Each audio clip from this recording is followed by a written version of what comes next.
नमस्कार दोस्तों, स्वागत है आपका हमारे चैनल में। दोस्तों, बेसिक मैथ्स के पिछले वीडियो में हमने हाईएस्ट कॉमन फैक्टर HCF महत्तम समापवर्तक ज्ञात करने की अपवर्तक विधि के बारे में पढ़ा।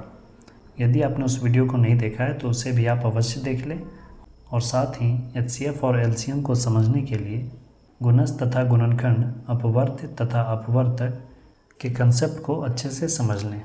आइए दोस्तों, आज के इस वीडियो में हम हाईएस्ट कॉमन फैक्टर ज्ञात करने की दूसरी विधि भाग विधि के बारे में देखते हैं। अपवर्तक विधि में हमने जो एग्जाम्पल लिया था वही एग्जाम्पल हमने इसके लिए भी लिया है, भाग विधि के लिए, ताकि आप आसानी से इसे कंपेयर कर सकें। तो आइए दिए गए संख्याओं 24, 32 और 48 का HCF भाग विधि के द्वारा ज्ञात करते हैं। इसके लिए हम क्या करते हैं कि जो भी संख्याएँ दी गई है उनमें से कोई भी दो संख्या आप चुन लीजिए। मान लीजिए 32 और 48 हमने पहले लिया, तो उसमें से जो भी बड़ी संख्या है उसमें से छोटी संख्या से भाग दे दीजिए। अब 48 में 32 से हमें भाग देना है, तो एक बार में देंगे, ये आएगा 32, इसे घटा लेंगे, आ जाएगा 16। अब 16 तो 32 से छोटा आ गया, अब तो लगेगा नहीं, तो अब यहाँ से अब फिर भागा देंगे और 16 से भागा देंगे जिस संख्या से हमने भागा दिया था। 32 से भागा दिया था तो 32 में अब हम 16 से भाग देंगे, तो अब 16 दूना 32, ये यहाँ पे। तो ये प्रोसेस तब तक हमें करते जाना है जब तक कि यहाँ पे कटकर शून्य ना आ जाए।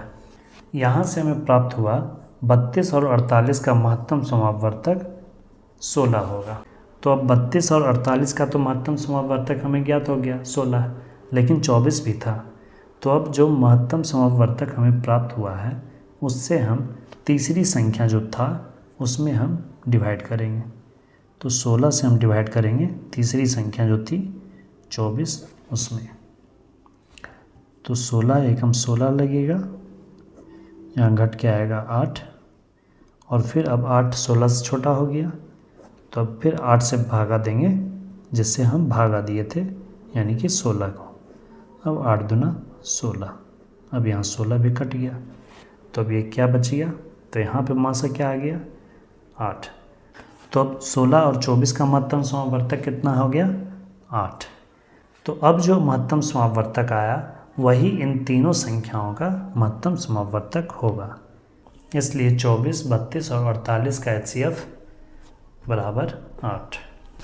तो इसका प्रोसेस क्या है, सबसे पहले हम दो संख्याओं का महत्तम समापवर्तक निकालेंगे। इस तरह से दो संख्याओं का महत्तम समापवर्तक निकलने के बाद जो भी महत्तम समापवर्तक आएगा उससे तीसरी संख्या उसका और तीसरी संख्या का महत्तम समापवर्तक इसी तरह से भाग विधि से ज्ञात करेंगे। और ये प्रोसेस तब तक हम करेंगे जब तक कि शून्य ना आ जाए। आइए दोस्तों, एक और एग्जाम्पल से हम इसे समझते हैं। प्रश्न दिया हुआ है कि संख्या 60, 84 और 108 का HCF ज्ञात करें, हाईएस्ट कॉमन फैक्टर ज्ञात करें। हमें इसे भाग विधि से ज्ञात करना है, तो इसके लिए हम कोई भी दो संख्या ले लेंगे। चलिए, सबसे पहले हम इन दोनों संख्या को लेते हैं, 60 और 108 को। तो बड़ी संख्या में छोटी संख्या से भागा देंगे, 60 दूना तो 120 हो जाएगा, तो इसलिए एक ही बार में लगा पाएंगे। यहाँ से आया 8 और ये 4। अब 48 से छोटा हो गया, तो अब हम यहाँ से 48 से भागा देंगे जिससे भागा दिए थे 60 से, तो 60 को अब हम यहाँ लिखेंगे और 48 से भागा देंगे। यहाँ भी एक बार में ही लगेगा, यहाँ से घट के आएगा 2 और यहाँ आ जाएगा 1। अब फिर हम इसी प्रोसेस को करेंगे। अब 12 से भागा देंगे 48 में, 12 चक 48 यहाँ पे कट जाएगा।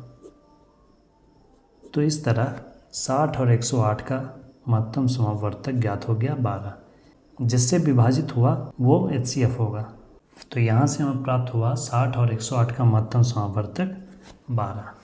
60 और 108 का तो निकल गया, अब 84 बचा हुआ है। तो अब हम 84 और 12 का HCF ज्ञात करेंगे।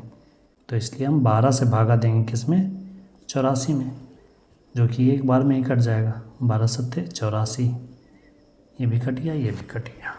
तो इस तरह 12 और 84 का महत्तम समापवर्तक 12 ही आया।